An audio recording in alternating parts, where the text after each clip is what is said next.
I will still probably be holding the Advent of Code in the morning, my office hours, and I will still probably be coming here and it'll be recorded. But obviously, since there's nothing graded on that day, it's your it's always been your choice to attend or not.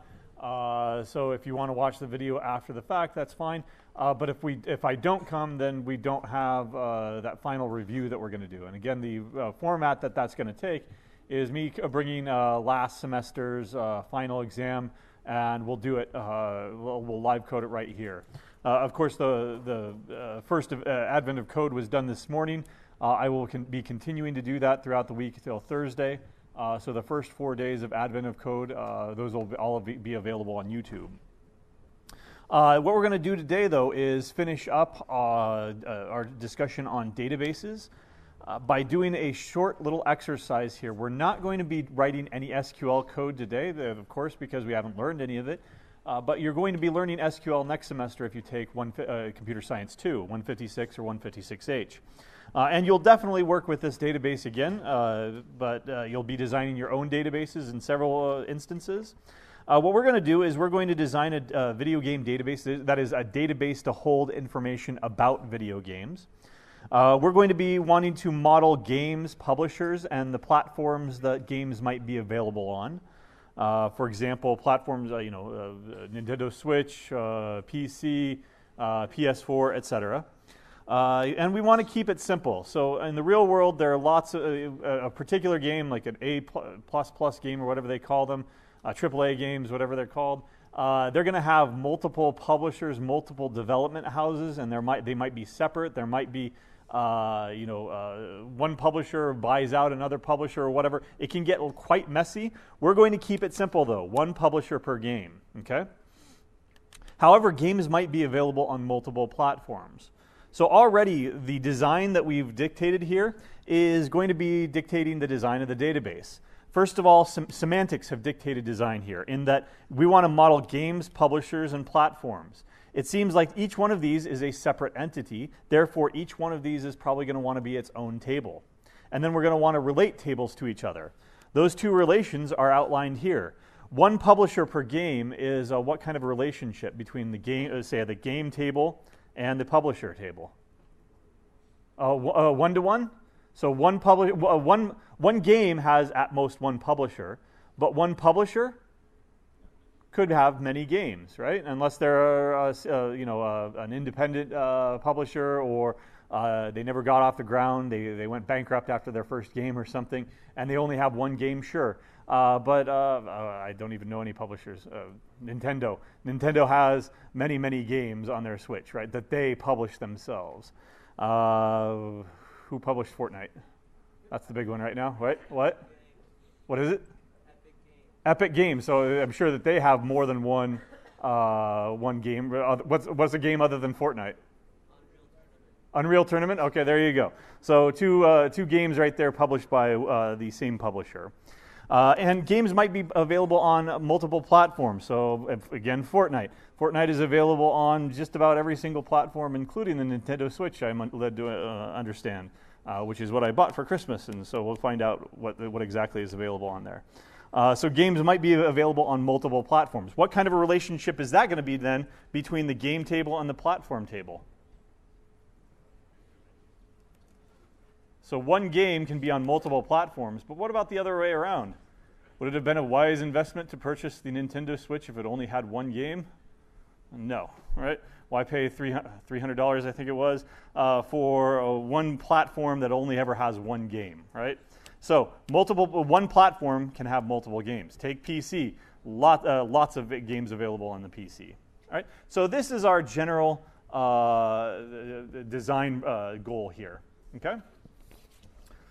So let's start with the game table. What information is necessary to define what a game is? And so to do this, I'm just going to start out by drawing a table here, and I'll call it the game table. Right?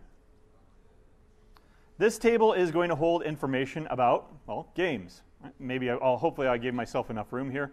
It's not an erasable pen, though. Right? So the first thing that I did is I named this game. All right? Even though I didn't pluralize this. I could have named this games, but then it's the games table. One, that doesn't sound natural. Two, it holds games, but it itself is one thing. It's one table. You don't pluralize things when you've got one thing of them. It could have 0 entries in here. It could have 1 entry. It could have 500 entries. So the number of entries also dictates whether or not it's plural. So I'm going to leave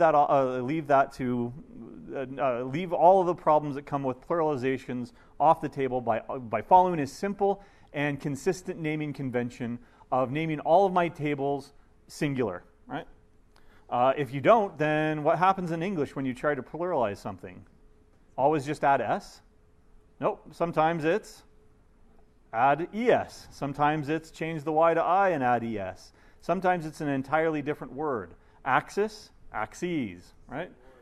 People, persons, or a person can become persons or people, right? You have multiple different word choices there. So don't get into that game. Keep it singular, okay? So what's the first thing I should put into this table? What identifies a game? If you were designing a struct, what would you put in there to define what a game structure would look like? Title. That sounds essential, right? And that's going to probably be a string. In SQL or in databases, we call those varchars. Short for variable number of characters. Basically a string, okay? I left some room up at the top here. Is a title a unique identifier?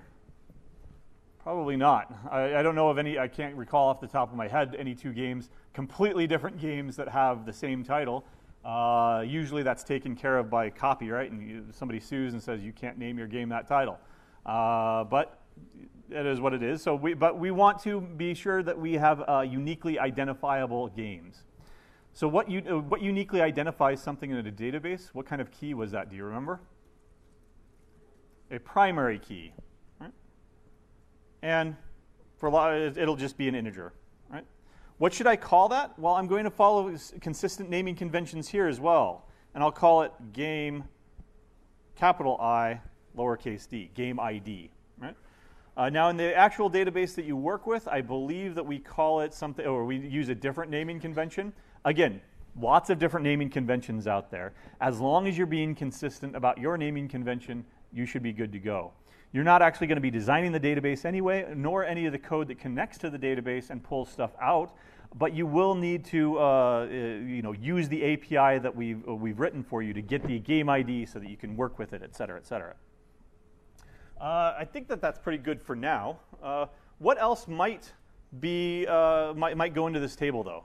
Just brainstorm here. Other things that identify a game. Genre, okay. What would that be? Another string, like, I don't know, sports, and then subgenre, sports, basketball, sports, baseball, sports, fake, right? Made up sports, right? Maybe another genre, I don't know, first-person shooter, so FPS, right? And then I'm sure that there are subgenres there too, right? And then you have cross genres of first-person shooter that's just a horror, or first-person shooter that's military, or whatever, right? So you've got cross genres there. That sounds like yet another table to me, though, right? Maybe genre and subgenre and cross-reference genre. Maybe that's 3 tables if you really want to get complicated. I don't know. But it's a good idea, but I don't want to get that complicated just now. So we could put in another varchar here that's genre if you really want to. Keep it simple. This is usually referred to as flattening it.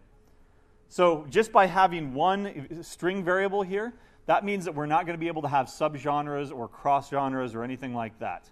But I've flattened the data model. And if that's all you want to model, then that's perfectly fine. What else? A publisher. Well, we need to take care of the publisher, right? So let's go ahead and start with another table, the publisher table. What uniquely identifies a publisher? Their name, hopefully, right? Generally, you don't have 2 companies with the same name. Although some of these small indie companies, you might, You might have a small indie company that wants to name themselves something, and then another one that wants to name themselves exactly the same thing, and they don't know anything about each other, so they end up having a conflict there. So it might not be a unique identifier to have the publisher's name, but it's something that we want, right? Their name. Okay. What should uniquely identify them? Publisher ID, which will be a primary key, and that's going to be an integer as well. Right? Name will, of course, be a varchar, and I won't write those anymore, understanding that, yeah, that's probably going to be a string. Right? I think that that's pretty good for now, but I want to bring these two tables together. Now, what kind of a relationship did we want? We wanted to keep it simple, one publisher per game, but a publisher can have multiple games. So we want a one-to-many, do we want a one-to-many relation, or do we want a many-to-one relation? Many publishers for one game, or one game, or one publisher has potentially many games. One publisher has potentially many games. So a one-to-many relationship here. Now, how do I do that relation? How do I bring two tables together? It was a use of another key. What kind of key was that? I hear it out there. Louder. A foreign key, right? We need a foreign key relationship between these two tables. When we talked about this last week, I think that the example was a book to author. So we had books and author. And we wanted to keep it simple there. We wanted to model that one author could write many books. Right? So again, a one-to-many, this chicken foot right here, is going to be our many symbol. Okay? So each one of these has a unique identifier, author ID and book ID. Right? Now, how can I make a reference from here to here or from here to here? Where does that belong? Let's suppose that we've got a book ID over here. This is the primary key, and this is the foreign key. This is my first attempt here. What would these tables look like? Let's just have an entry here. Let's have a book ID. All right, book ID and title. All right. So let's say 1, 2, 3, and I'll just do one book here. I don't know, Harry Potter or whatever. Whichever one it is. Right? And we have an author over here, author table, with an author ID and name. So let's just say that it's 7 and J.K. Rowling. Hopefully I spelled that correctly. And if we have a book ID over here, then she wrote book ID number 1. All right, book ID. So here's the author table, here's the book table. Is that the correct way of doing it? Well, she also wrote, I'll just call this Harry Potter 1. She also wrote, what else? Harry Potter 2, whatever the heck that is, right? All right, what would I have to do over here to say that she wrote that book as well? I would have to have another entry, 8 J.K. Rowling, and she wrote book number 2. Does that sound right? Nope. We've got two authors with the same name. They're logically the same author, but two different IDs. No, that doesn't look right. So the foreign key does not belong in the author table. Where does the foreign key belong? In the book table. There should be an author ID here, that's referring back to the author that wrote it. Right? Let me go ahead and put this in another picture. We start with an author up here, J.K. Rowling. And she wrote several books. So Harry Potter 1, Harry Potter 2, and Harry Potter 3, whatever they are. Okay? I'm not a big Harry Potter fan. Philosopher's Stone, right? That's what a real fan would say. And then the second one is what? Chamber of Secrets, Prisoner of Azkaban? Okay, there we go. I got it right. There we go.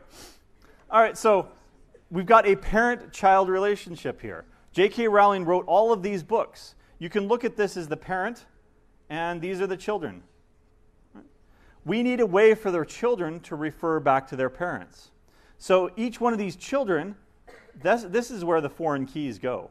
They go in the children, not in the parent, in the parent up here. Because you need to, basically, if you're starting here at this record, you need to trace your lineage back to where you came from, basically. And this is very, very similar to how memory works in C. If you've got a reference, a pointer to some memory here, you can look at this as the parent, and then this is the child. What happens when you delete memory? What if I deleted the child? Now, what does the parent refer to? Nothing, right? So let's take that idea over here. What if I deleted J.K. Rowling here? What if I deleted her out of my database? What happens to all these children down here? They're now orphaned, right? You don't want that to happen. So databases, if you define them correctly and put in correct foreign keys, will not allow you to do that. It will not allow you to orphan all of these children records. Now you can go ahead and delete Harry Potter, right? 1, Harry Potter 2, and then Harry Potter 3. And now if there are no children to be from this record, then you can go ahead and delete that record. Right? Conversely, if I want to create J.K. Rowling, a record for J.K. Rowling, and I want to create a record for Harry Potter 1, what order do I need to do that in? Can the child exist before the parent? No. Can the parent exist before the child? Yeah. So if I'm going to create it, creation order, then I need to do it with the parent, then the child. What if I wanted to delete it? Then it's just the opposite. You have to delete the child record before you delete the parent record. So you have to work one way or the other depending on whether or not you want to insert records, create records, or delete records. Okay? If you go the opposite direction, if you try to delete downward, right? If you try to delete the parent, then a well-designed database is not going to allow you to do that because it's not going to allow you to orphan all those child records. Likewise, it won't allow you to create in the opposite direction because to create Harry Potter 1 here, I have to know who wrote it. I need that foreign key record in order to create this record. And so this record up here has to exist first before I can create the child record. Okay? And that's the same idea here. Where does our foreign key need to be? In this example, which one is the parent? The publisher. The parent has potentially several children. So where do I need to put the foreign key? The foreign key needs to be in the child, in the game record. So publisher ID. Right? And this is, of course, a foreign key reference back to this table over here. Okay. There are our first two tables. Let's go ahead and take care of the third table now, platforms. I'll just put it over here. So platform, again, I'm not going to pluralize it. I'm going to keep it consistent. Everything is singular throughout. What's the first thing I should do? Put in a primary key, platform ID.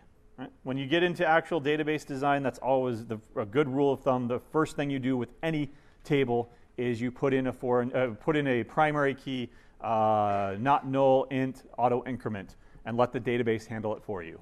Okay? What else goes there? What is a platform? Give me an example of a platform. So like a console like what? Xbox or Xbox One, Xbox 360, right? PS1, PS2, PS3, PS4, PS5 yet or not? No, not far off.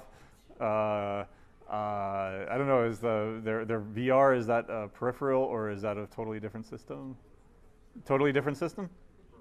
Oh, it's a peripheral? Okay. All right, so that's not a platform. If it's a necessity, maybe you want to call it a platform. I don't know. Again, that's an argument for a more complex database where you split this out into accessories and peripherals or whatever, and then they're necessary for a game or something. Keep it simple, okay? I don't remember if I did this or not, but there is a nice acronym, YAGNI. What does it stand for? You ain't gonna need it. So don't make it more complicated than it needs to be until it absolutely has to be more complicated, because you ain't gonna need it, right? Or you aren't going to need it. All right, so platform ID. What else do I need, though, for a platform? I need this. We'll call it a name, right? PS4 or PlayStation 4 or Switch or whatever, right? And that's pretty good for the platform table. We might come back here and insert something else as well. Update that. All right, so I've got a game and a platform. How do I model the fact that a game may be available on multiple platforms, or certainly that one platform has multiple games? I want a many-to-many relationship here. Now, we've only seen how a foreign key can define a many-to-one relationship. How do we get a many-to-many relationship? You could put foreign keys over here. It gets really messy, and that's a terrible design. So what I'm going to do is, I'm not paying by the table. Let's go ahead and make another table. All right? And what I'm going to do is I'm going to model the fact that one game can have multiple records in this table, and multiple records in this table can refer to one platform over here. This is how I get my many-to-many relationship. Okay? What goes in here? Well, if I take the same queue as I did over here, where the publisher ID is the foreign key in the child table, this is a child table of the game table, and it's a child table of this platform table over here. So it would actually have two foreign keys. The game ID, which is a foreign key, referencing back to this table over here, and a platform ID, which is a foreign key reference back to this table. By having two keys here, that's how I get my many-to-many relationship. Okay? What else? What should I call this table, first of all? I need a name. What is it modeling? It's modeling the fact that a game is available on multiple platforms. So I like nouns rather than verbs. The table doesn't do anything. It is something. So instead of calling it available on or is available or something like that, I'm going to call it, what's the noun form of that word? Availability. There we go. Right. Just like variables in C are nouns because they represent things. Functions are verbs because they do things, and that's how you should probably name those kind of things. Well, if I've got a table here, what's the first thing I should have done before I even started considering all that stuff? Everything needs a primary key. So I'll put in availability ID. Right? That'll take care of that for me. And this is modeling the fact that this game with this game ID is available on this platform with this platform ID. Right? And if that's all you want to do, that's perfectly fine. What else could we think about, though, in this entire database, and and how should we model it? So one thing that usually gets suggested is a release date, right? So you know more about this than I do. The release date of Fortnight on PS4. Does anybody know? All right. Release date Fortnight. PS4. According to this, is July 25th, 2017. Was that the same one as, say, Switch? I don't even know that the Switch was out by then. Was it? Switch, it was released on, July 25th, 2017. It was out. Okay. Give me a game that was not released on the same date on all platforms. What? What's Prop G?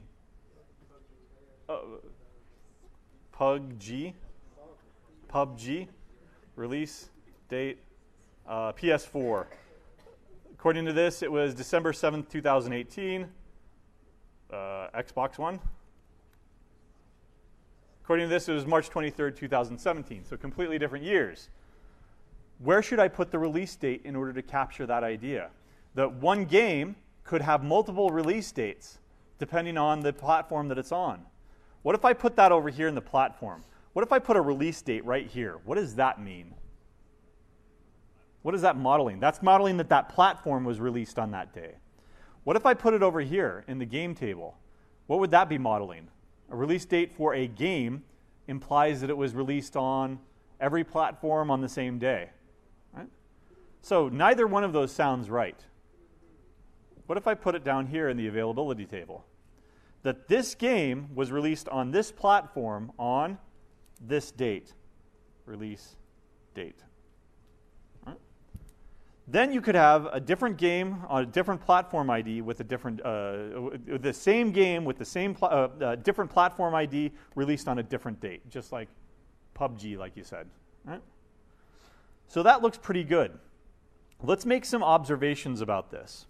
So, question: can a game exist without a publisher?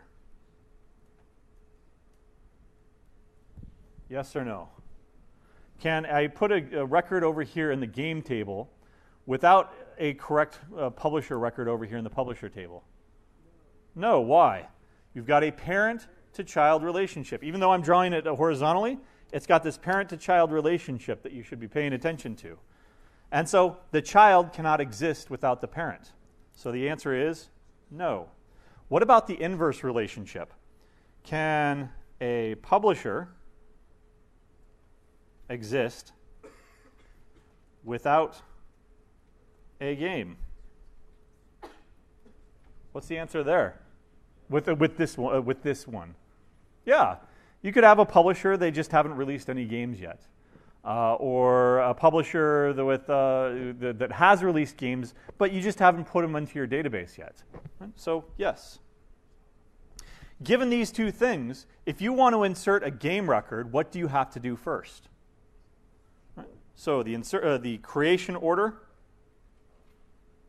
would have to be, you insert a publisher, then you could insert a game record. Right? So you need to go from the child down to the from the parent down to the child. What about this half over here? What kind of relations do we have here? We have a one-to-many relationship many-to-many relationship between the game and the platform table. Can a game, a record, exist without a platform record?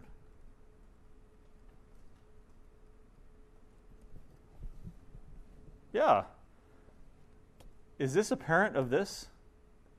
No, it's a parent of this, but then we don't go up the family tree on the other side. This is a parent of this. So these two things are parents of this child. Both of these things can exist without any children. They can exist independent of each other. I could have a platform with no game records whatsoever because it's the ultimate parent. I don't have a one-to-many relationship to this table. I only have a one-to-many relationship down to that table. So yes, and vice versa. All right? Now, can an availability record exist without a game record? It's the child, so it needs its parent. Not only that, but in this case, it needs both of its parents. It needs a game ID and a platform ID to exist. If it doesn't have one of these, then, well, here's this record. It's got a release date. It's got a game ID, but it has no availability, or it has no platform record. Why do we even have this record? If it's not available on any platforms, that record should not be there at all. What about the creation order here? What if I wanted to insert a game and make it, let's say Fortnight, and make it available on Nintendo Switch? How would I go about doing that? First thing I need to do is insert its publisher. So create Fortnight, that's how it's spelled, right? On Switch. What do I need to do? One, insert a publisher record. Who is the publisher? You said Epic Games? All right. Epic Games. Two, insert a game record. What's next? So I've got the publisher record, then the game record. Could I immediately go to the availability record? Nope, because it has a parent over here, and everything over here needs both of its parents. So 3, and sorry I've run out of room, 3 I would insert a platform record. That's switch. All right. And then 4, insert a availability. By inserting the game and the platform over here, those two IDs will then exist. I can get those IDs, and then I would use them as values in this table that's sitting in between. Again, this is generally called a join table. Why? It's joining these two tables together into one, or into one relationship. Okay? Now, here's another interesting question. What if Epic Games already existed? So the first thing I need to do is I need to insert a publisher record, right? What if they already exist? There's a record for Epic Games, and they've got publisher ID, say 5. Should I insert another publisher record for Epics or Epic Games? No, what should I do? I should reuse its ID. Oh, there's already a record in there for Epic Games, so I'll go ahead and use its ID, 5. And then I'll go ahead and come over here and insert a game record. There again, you face the same issue. What if that game already exists? Fortnite already exists, and it's already got a record back to Epic Games. Well, then you can skip that step. Then what if a platform already exists, the Switch, right? Then you would grab the platform ID for that and simply use it. What if the join record already exists? Okay, well, you were already done, right? That's why a lot of times a creation record is retrieve or insert, or select or insert, right? Insert or select, sometimes people call it, right? But you won't have to deal with any of that because, again, we've written that API for you. You'll just have to use the code that we've provided to interact with this database. This is for tomorrow's lab, by the way. All right. What if I wanted to delete everything? I wanted to get rid of all my records and start all over. What order would I have to go in?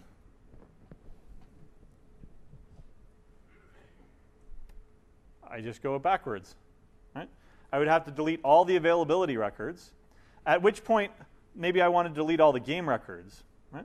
Or I want to delete all the platform records. So here, these two you could go in any order, because once this is gone, this has no children, this has no children. So you could delete everything out of this one, then this one, or vice versa. But before you go over here to the publisher table to delete all the publishers, you would have to delete everything in the game table over here. Again, the deletion, the destroy, remember CRUD, create, retrieve, update, and destroy. The creation has to happen in the exact opposite direction of the destroy operation. Okay? All right, any questions on that? No? I didn't think it would take that long to go through this.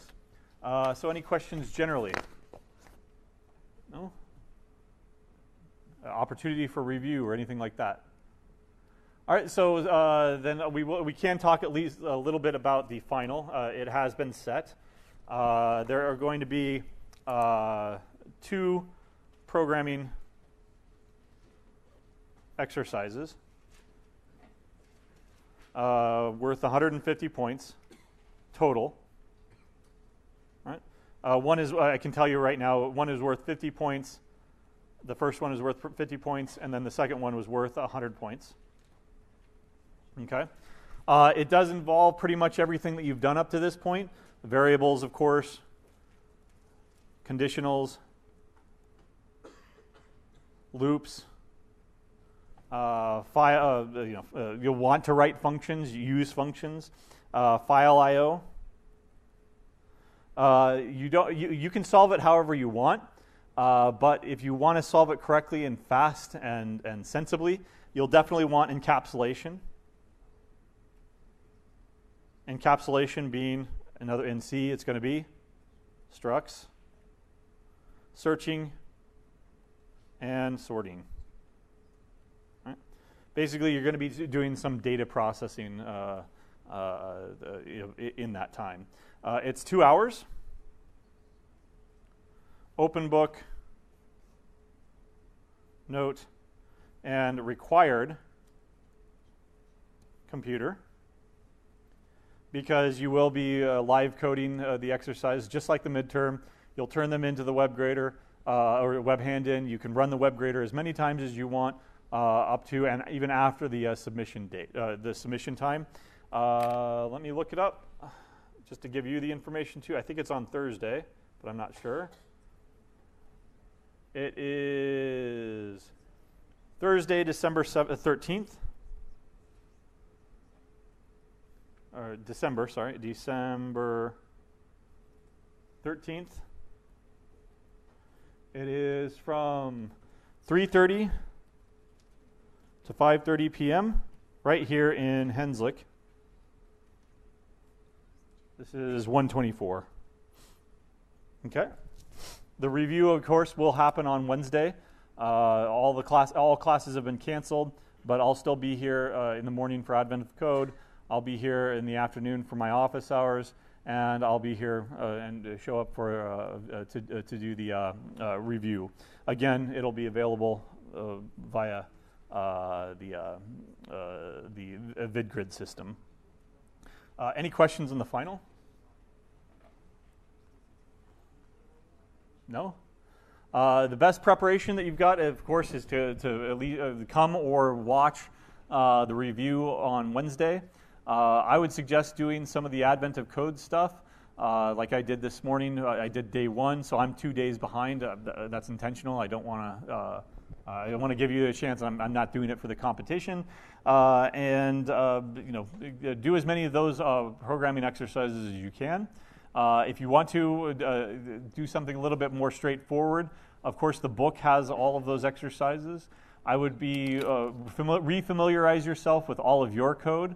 One of the things that we're seeing, unfortunately, is not a lot of people are using their own code in their future assignments. So, for example, in your last assignment, assignment 5, you have to do some file I/O, right? Well, you already did that in Lab 10 and Hack 10. Why don't you reuse some of that code?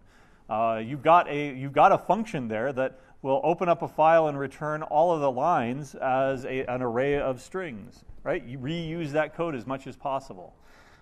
Use what you've done before. That's always that's not only allowed, that's encouraged. That's good design, code reuse. That's why you write functions to begin with. And of course, during the exam, you're encouraged to use any past code that you had for a hack, for a lab, for your prior homework. Right? Otherwise, any other questions? Not at all? Yeah, go ahead.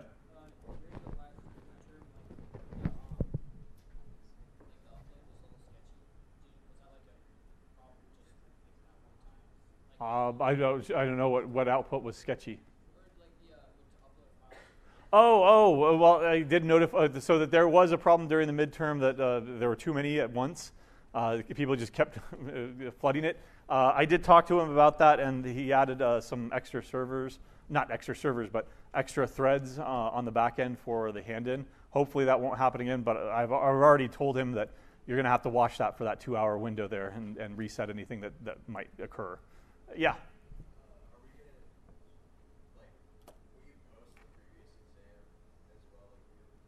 I might not, but it'll be on the video, so it'll be up there.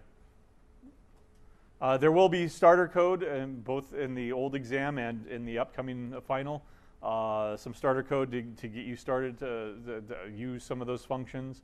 Of course, again, you're encouraged to use your own functions if you feel more comfortable like that. Bring in your libraries, basically. No? All right, then. Good luck in the rest of your finals, and if you come on Wednesday, great. Otherwise, I'll see you on the internet.